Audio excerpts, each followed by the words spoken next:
No olvides darle like y suscribirte a nuestro canal. Mi hija y yo todavía hablamos de ese día de vez en cuando, no porque fuera especialmente importante, sino porque algo raro pasó, algo que nunca pudimos explicar.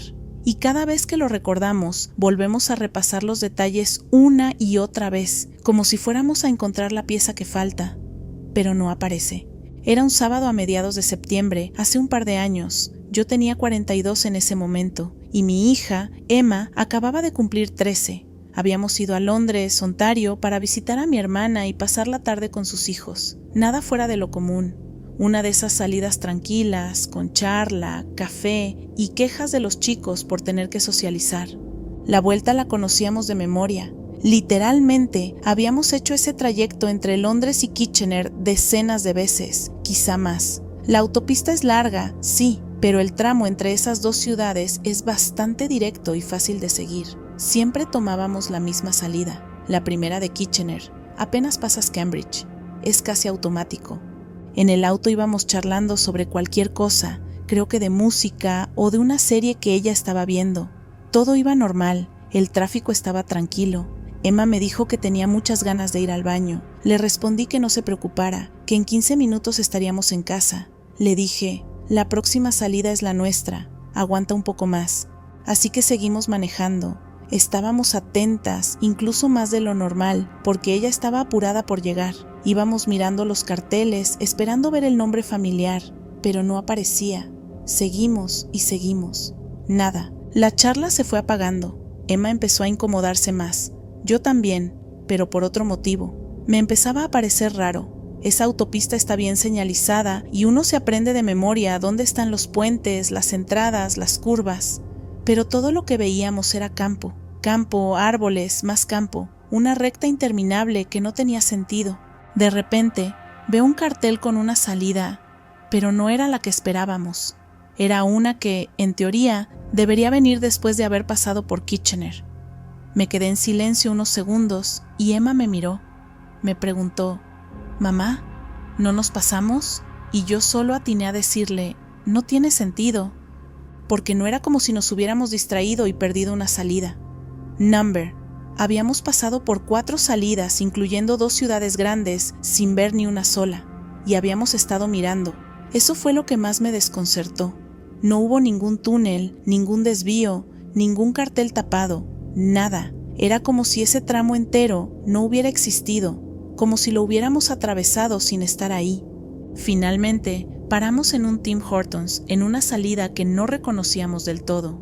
Emma corrió al baño mientras yo abría Google Maps en el teléfono. Según el GPS, ya estábamos al este de Kitchener, como si nunca hubiéramos pasado por la ciudad. Miré la hora. No habíamos tardado tanto como para haber manejado distraídas tanto tiempo. Habían pasado tal vez 25 minutos desde que le dije que la salida era la siguiente. No más. Y sin embargo, habíamos saltado un tramo entero de carretera, literalmente como si lo hubiéramos saltado. Después del café, tomamos un camino alternativo para volver a casa. Estábamos raras. El resto del día y también al día siguiente nos sentimos como si algo no estuviera bien, como si no estuviéramos completamente de vuelta todavía. Yo lo dejé pasar, pensando que tal vez había una explicación lógica, una distracción, señales cambiadas, lo que sea. Pero con el tiempo, cuanto más lo pienso, menos sentido tiene. Emma sigue recordándolo con la misma sensación que tuve yo, de que por un momento estuvimos en otro lugar, en otro tiempo, o en una versión diferente del trayecto que conocemos de memoria. Nunca más nos pasó algo así. Eso sí, después de eso, cada vez que manejamos por esa ruta, voy más atenta que nunca, y aún así, nunca volvimos a ver ese paisaje tan largo y tan vacío que vimos ese día. La autopista sigue igual, los carteles están en su lugar, y la salida a Kitchener aparece justo donde debe, como si lo que vivimos aquel día hubiera sido un fragmento de otra cosa, algo que no debimos cruzar, pero cruzamos igual.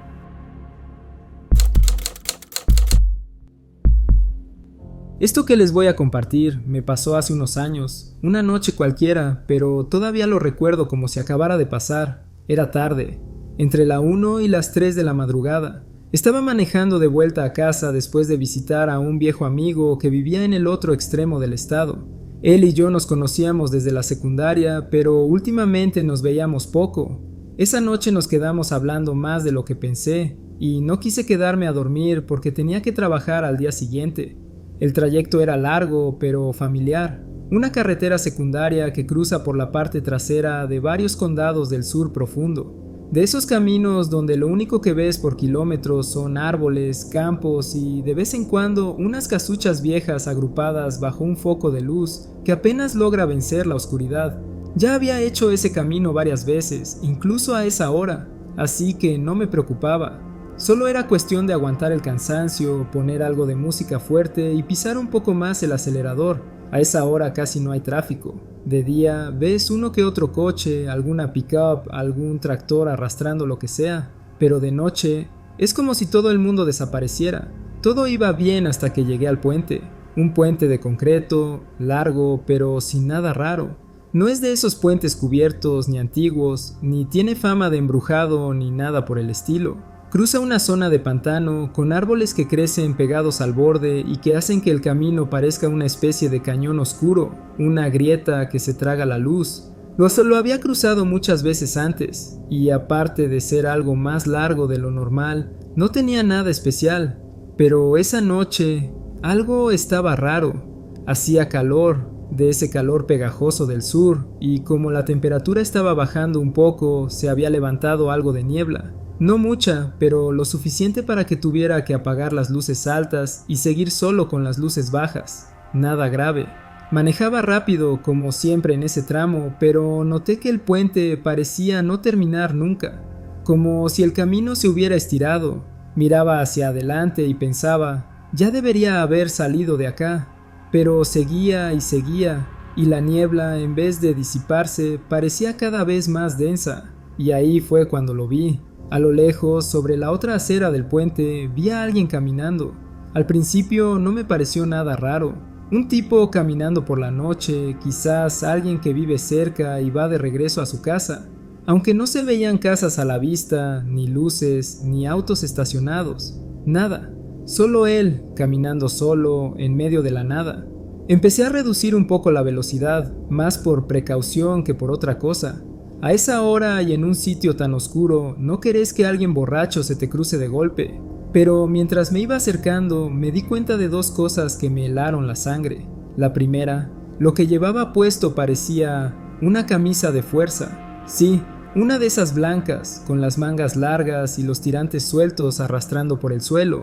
Se veían claramente balanceándose mientras caminaba, brillando casi en la oscuridad por lo blanca que era la tela. No había forma de confundirlo con otra cosa, era eso. La segunda, no tenía cara. No es que no tuviera cabeza, no, tenía una cabeza, pero el rostro era como una mancha negra, una superficie sin ojos, ni nariz, ni boca, solo oscuridad, como si la sombra misma se le hubiese pegado a la piel. Pasé a su lado en segundos y todo mi cuerpo reaccionó. Pisé el acelerador sin pensarlo, el corazón me latía en la garganta. Miré por el retrovisor tratando de verlo otra vez, pero no había nada, solo niebla y sombras. Pensé en dar la vuelta, de verdad lo consideré. Parte de mí quería convencerse de que lo que vi fue un efecto de la velocidad, del cansancio, del contraste entre la luz y la oscuridad. Pero otra parte, la más instintiva, me decía que no me detuviera, que lo dejara atrás. Seguí manejando sin mirar atrás. El puente terminó abruptamente, como si hubiera cruzado a otro plano. Volví al camino de siempre, doble carril, asfalto negro, sin niebla, como si nada raro hubiera pasado, pero mi corazón seguía latiendo como si me estuviera escapando de algo. Llegué a casa cerca de las 4, me duché en silencio, sin hablar, sin pensar demasiado. No le conté a nadie al día siguiente. ¿Cómo lo explicas? ¿Cómo cuentas algo así sin sonar como un loco?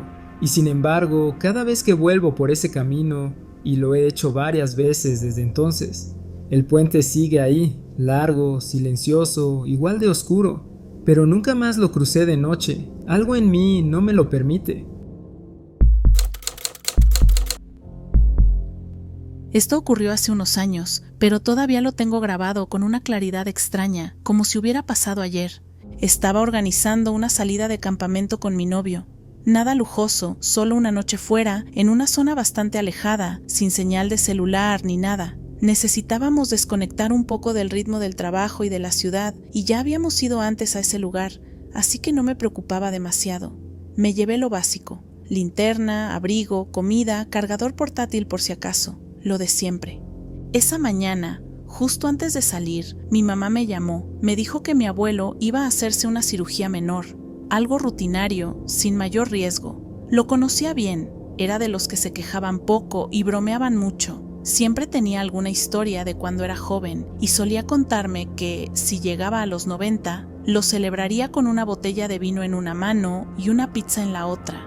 Dale un llamado antes de que pierdas señal, me dijo mi mamá. Seguro le va a hacer bien escucharte. Así que lo llamé. Hablamos poco, pero fue cálido. Le deseé suerte, le dije que todo iba a salir bien y que le llamaría cuando volviera. Él se rió y me dijo: no te preocupes por mí, anda a disfrutar. A los viejos nos tienen en mantenimiento cada tanto, como a los autos. Colgué y nos fuimos. Esa noche, ya instalados en la carpa, con el sonido del bosque de fondo, me dormí tranquila. Pero lo que soñé fue cualquier cosa menos tranquilo. El sueño fue vívido, demasiado real. No era como un sueño normal con cosas confusas o absurdas. Era nítido, lógico, como si realmente estuviera allí. En el sueño estaba en un hospital que no reconocía. Caminaba por los pasillos como si supiera exactamente a dónde ir. Vi a mi mamá en la sala de espera, con la cara desencajada de angustia, y a mi abuela sentada junto a ella, sin hablar, solo agarrándole la mano. Había médicos entrando y saliendo, hablando entre ellos. Escuché la frase «no está respondiendo» y luego vi a mi abuelo en una camilla, conectado a tubos, sin moverse. Vi cómo mi mamá y mi abuela discutían, sin levantar la voz, si debían dejarlo ir. Todo era intenso, como si estuviera flotando ahí, invisible, pero presente, como si de alguna forma estuviera viviendo lo que ellos vivieron. Y entonces simplemente lo supe. Sentí que mi abuelo se estaba yendo, estaba con él cuando murió. No en cuerpo, pero sí, de alguna otra manera. Desperté sobresaltada, con lágrimas en la cara, como si todo hubiera sido real. Mi novio se levantó confundido y me preguntó qué pasaba. Le dije sin dudarlo: mi abuelo murió anoche. Lo sé, algo salió mal y mi mamá debe estar tratando de contactarme. Él intentó calmarme. Me dijo que seguramente había soñado eso porque, en el fondo, estaba preocupada, que era normal soñar cosas fuertes cuando alguien que amás está en el hospital. Pero yo sabía que no era un sueño cualquiera, lo sentía en el pecho, una certeza tranquila, pero firme, que no me dejaba. Temprano esa mañana recogimos todo y manejamos hacia el pueblo más cercano. En cuanto recuperé señal, llamé a mi mamá. Atendió al primer tono, llorando. Apenas escuché su voz, me quebré también. Me dijo que mi abuelo había fallecido la noche anterior, que todo se había complicado de repente y que nadie lo esperaba. Le conté lo que había soñado. Me escuchó en silencio, y cuando terminé, hubo un silencio largo. Después me dijo que todo lo que describí, el hospital, la sala de espera, la conversación entre ella y mi abuela, había pasado exactamente así. Le describí los colores de las paredes, la forma en que estaba vestido mi abuelo, incluso la ubicación de los pasillos. Yo nunca había estado en ese hospital, ni siquiera en esa ciudad. Mi mamá no sabía qué decir, yo tampoco. Hasta ese momento nunca me había pasado algo parecido, nada fuera de lo normal, nada paranormal. No tengo experiencias con fantasmas, ni sueños premonitorios, ni nada por el estilo. Soy una persona práctica, pero lo que viví esa noche no tengo cómo explicarlo. Y sin embargo, estoy segura de que estuve con él. No físicamente, pero sí de alguna forma que todavía no entiendo. Para mí fue un regalo, una despedida. Alguien o algo me hubiera permitido acompañarlo hasta el final. Nunca me había sentido tan conectada con alguien en un sueño, y nunca volví a sentir algo así desde entonces. Pero sé lo que vi, y sé que estuve allí. Esto me pasó hace unos años, pero todavía lo tengo grabado en la cabeza como si hubiese pasado ayer. Estaba atravesando una época complicada. Tenía 25 años, vivía solo en un departamento pequeño y trabajaba en una tienda de repuestos de autos. Mi vida no era especialmente emocionante, pero me las arreglaba. Lo único que realmente me hacía sentir libre era mi moto. Era una Suzuki vieja, algo ruidosa, con más kilómetros encima que yo, pero era mía. Y cada vez que me subía a ella, sentía que podía dejar todo atrás. Problemas, deudas, la rutina. Simplemente salía a rodar por las rutas secundarias sin un destino fijo. Ese día en particular había salido a dar una vuelta larga. Hacía calor, pero se venía una tormenta en el horizonte y el viento empezaba a levantar hojas del asfalto. Recuerdo que iba rápido, como siempre, nada fuera de lo normal, hasta que, de pronto, una curva cerrada apareció antes de lo que esperaba. No vi el cartel a tiempo, frené, pero no lo suficiente. La moto se deslizó, perdí el control y salí volando. No recuerdo el sonido exacto, todo fue rápido. Solo sentí el golpe cuando choqué contra la barrera de contención, el crujido de mis costillas partiéndose, ese sonido seco que todavía me da escalofríos, y luego la sensación de vacío. Caí al menos unos 4 o 5 metros, tal vez más. La maleza pasó volando junto a mí mientras bajaba en picada, y fue en ese momento, en medio de la caída, cuando lo vi. En el borde del bosque, justo entre los árboles, había una figura, un hombre, transparente como hecho de humo o de niebla. Llevaba un traje estilo años 40, de esos que ves en fotos en blanco y negro, con parches en los codos y un sombrero de ala corta. Estaba quieto, mirándome. No parecía sorprendido, solo presente, como si supiera que iba a estar ahí. Y entonces, en lugar de estrellarme contra piedras o tierra dura, caí sobre un arbusto enorme, más grande que cualquier otro que haya visto en la zona. Literalmente, era como del tamaño de una persona. Absorbió el impacto. Me salvó. No me reventé la cabeza, no me partí la columna. Me dolía todo, sí. Las costillas estaban rotas, pero estaba vivo. Después de eso, todo fue borroso. Recuerdo arrastrarme hasta la carretera como pude. Un tipo en una camioneta me encontró y llamó a emergencias. Terminé en el hospital, con una fractura de costillas, moretones por todos lados y una conmoción leve. Un par de días después, ya más calmado, le conté a mi papá lo que había pasado. No entré en detalles raros al principio, solo lo básico. Pero cuando le dije la fecha, él se quedó callado. Me miró con una expresión extraña, entre sorpresa y nostalgia, y me dijo: «Hoy habría sido el cumpleaños de tu abuelo». «¿De cuál?», le pregunté. «De mi papá, el que peleó en la Segunda Guerra», me dijo. «Murió de cáncer mucho antes de que nacieras». No supe qué decir, me quedé impresionado.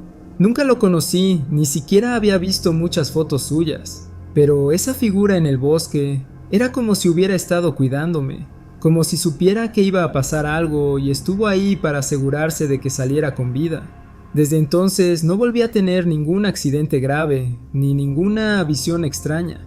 Pero cada vez que paso por esa zona, bajo la velocidad, y cada vez que veo una vieja foto en sepia con un hombre de traje y parches en los codos, me quedo mirándola un rato más de lo necesario. ¿Fue mi mente jugándome una mala pasada mientras caía? ¿Una alucinación por el dolor y el miedo? Tal vez, pero algo en mí no lo cree. Algo en mí sabe, con una certeza silenciosa y una profunda gratitud, que no caí solo ese día. Esto pasó en junio del año pasado, y por más vueltas que le doy, sigo sin encontrarle una explicación lógica. Ese día empezó, como cualquier otro, uno de esos miércoles de oficina que no prometen nada. Trabajo en una empresa de seguros, en atención al cliente. No es el trabajo de mis sueños, pero me da estabilidad y un buen horario, lo que me deja tiempo para organizarme con mi vida personal. Ese día tenía anotado en el calendario que me tocaba renovar la registración del auto. Lo había ido dejando, como siempre, hasta el último momento. Así que decidí aprovechar mi hora de almuerzo para ir al DMV, que quedaba a unos 10 minutos en auto desde la oficina. Me aseguré de llevar todo: la tarjeta del seguro, la inspección reciente, el documento de renovación del año anterior y, por supuesto, mi tarjeta de débito personal. Ese detalle es importante. En casa tenemos 2 cuentas, una conjunta con mi esposo, Marco, para gastos del hogar, y otra que manejo yo sola, donde me depositan mi sueldo y con la que cubro cosas personales. Esa mañana me habían pagado, así que tenía fondos suficientes para pagar el trámite. Incluso compré un snack en el kiosco del trabajo antes de almorzar, y para no complicarme, usé mi tarjeta personal, la que planeaba usar más tarde en el DMV. Todo perfecto. A eso del mediodía salí en el auto hacia el DMV. El lugar no estaba lleno, así que el trámite fue rápido. Cuando llegué al mostrador, saqué la documentación y luego fui a sacar mi tarjeta del bolsillo interior de la billetera. Y ahí me congelé. La tarjeta que tenía en la mano no era la de mi cuenta personal, era la de la cuenta conjunta. La miré 2 veces, incluso dudé de mí misma. Abrí la billetera, revisé todos los compartimientos. Nada, la otra tarjeta no estaba. Me puse nerviosa. Revisé 2 veces, 3. Pensé, no puede ser. Esta mañana la usé. La tenía. No era como si se me hubiera perdido hace días. Fue esa misma mañana. Afortunadamente, la cuenta conjunta tenía lo justo para cubrir el trámite, pero sabía que ese dinero estaba reservado para el gas y para una compra programada para el día siguiente. Aún así, no me quedó otra que usarla y salir de ahí lo más rápido posible. Apenas volví al auto, hice una transferencia desde mi cuenta personal a la conjunta desde el celular, solo para asegurarme de que no quedara en rojo. Después, en cuanto volví a la oficina, me puse a buscar la tarjeta en serio. Revisé la cartera de punta a punta, la mochila, mi escritorio, incluso fui hasta el auto de nuevo y rebusqué entre los asientos como loca. Nada, desaparecida, como si nunca hubiera existido. Pero ahí no termina. Abrí la app del banco para reconfirmar que no estaba volviéndome loca, que de verdad la había usado esa mañana. Y sí, ahí estaba el cargo del snack, hecho con esa tarjeta específica. Entonces, ¿dónde demonios estaba? Cuando salí del trabajo, le conté a Marco lo que había pasado. Me preguntó si había vuelto a casa en algún momento. Le dije que no, que salí de casa a las 7:30 y no volví hasta ese momento. Nunca pasé por ahí, ni para dejar nada, ni para buscar nada. Subí al cuarto para cambiarme, todavía dándole vueltas a la situación, pensando si había alguna posibilidad de que la tarjeta se hubiera colado en algún bolsillo de ropa, en una bolsa, cualquier cosa. Abro la puerta y lo primero que veo es la tarjeta. Ahí, en el piso, frente a la cómoda, solita, boca arriba, como si alguien la hubiera dejado ahí. Me quedé helada. No estaba escondida ni medio metida debajo de la cómoda. Number. Estaba justo en el centro, en un lugar tan visible que era imposible no verla, como si alguien la hubiera puesto ahí a propósito. Grité llamando a Marco. Subió rápido y le mostré la tarjeta sin decirle nada. Él la reconoció al instante. Entré otra vez a la app del banco, miramos el cargo de la mañana. Seguía ahí. La tarjeta se usó ese día, fuera de casa, pero ahí estaba, en nuestra habitación, como si nunca hubiera salido. Marco intentó tranquilizarme. Dijo que tal vez la tarjeta había caído de la cartera esa mañana y que yo no me había dado cuenta, pero eso no tenía sentido. No volví a casa en ningún momento. Nadie más tiene acceso a la casa. No tenemos hijos, ni visitas, ni nadie que pueda haberla traído. Además, la casa estaba cerrada con llave desde que nos fuimos los 2 esa mañana. Durante los días siguientes no pasó nada extraño, pero cada vez que pensaba en el tema, me venía una sensación de incomodidad. Sentía que algo se había salido del lugar sin avisar. Por unos segundos, mi vida perdió conexión con la realidad. Me costaba explicarlo en palabras. Fue un pequeño desliz, con otra versión de mi día. No sé si fue un simple error, si la dejé ahí y no me acuerdo, aunque juro que no, o si algo más raro pasó ese día. Solo sé que, desde entonces, presto más atención a los pequeños detalles, porque si una tarjeta puede desaparecer y reaparecer sola, ¿qué más puede cambiar sin que nos demos cuenta? Mi abuela Helen era una mujer práctica, de esas que no se dejaban llevar por tonterías ni supersticiones. Había crecido en el campo, sobrevivido a tiempos difíciles, criado a 4 hijos prácticamente sola durante años en los que mi abuelo trabajaba largas temporadas fuera como obrero de caminos. Cuando hablaba, su voz era pausada pero firme. No exageraba las cosas, nunca inventaba. Después de que mi abuelo Moncho falleció, fue algo repentino, un infarto mientras cortaba leña. Mi abuela pasó a vivir sola en la misma casa de siempre, una pequeña casa de madera al borde del pueblo, con el porche que crujía y un jardín que ella seguía cuidando con orgullo. No quiso mudarse con nadie. Decía que su casa la hacía sentir acompañada. Fue unos años después de la muerte del abuelo cuando me contó lo que empezó a pasarle. Una tarde, mientras tomábamos té en la cocina, me dijo como si fuera lo más normal del mundo. Cuando dejo la puerta del dormitorio abierta, sueño con Moncho. Al principio pensé que era algo dulce, una forma poética de decir que lo extrañaba.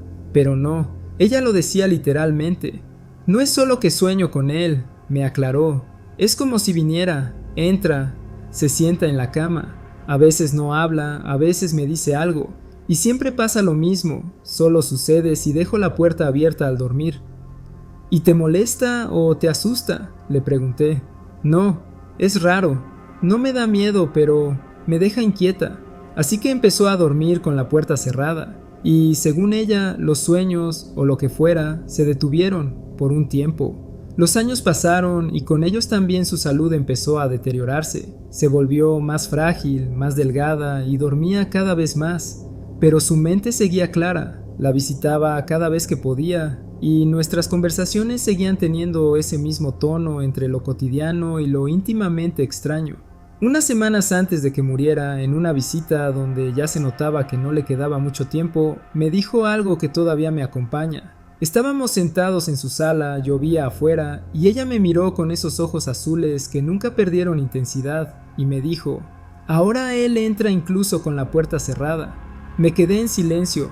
Ella no lo dijo con miedo, no sonaba asustada, lo dijo como quien acepta algo inevitable, como quien sabe que se acerca el final y que ya no hay puertas que puedan cerrarse del todo. Murió una noche tranquila, en su cama, con la puerta cerrada, como siempre. Cuando fui a su casa por última vez para ayudar a vaciarla, noté que el picaporte de la puerta del dormitorio estaba flojo, como si alguien la hubiera intentado abrir muchas veces, pero no había signos de forzamiento ni de que alguien hubiese estado allí. Esa última noche, cuando me quedé solo en la casa, sentí que el pasillo, justo frente al dormitorio, estaba más frío de lo normal. No supe por qué, pero no quise entrar al cuarto. Dormí en el sofá, nunca vi nada, nunca soñé con él.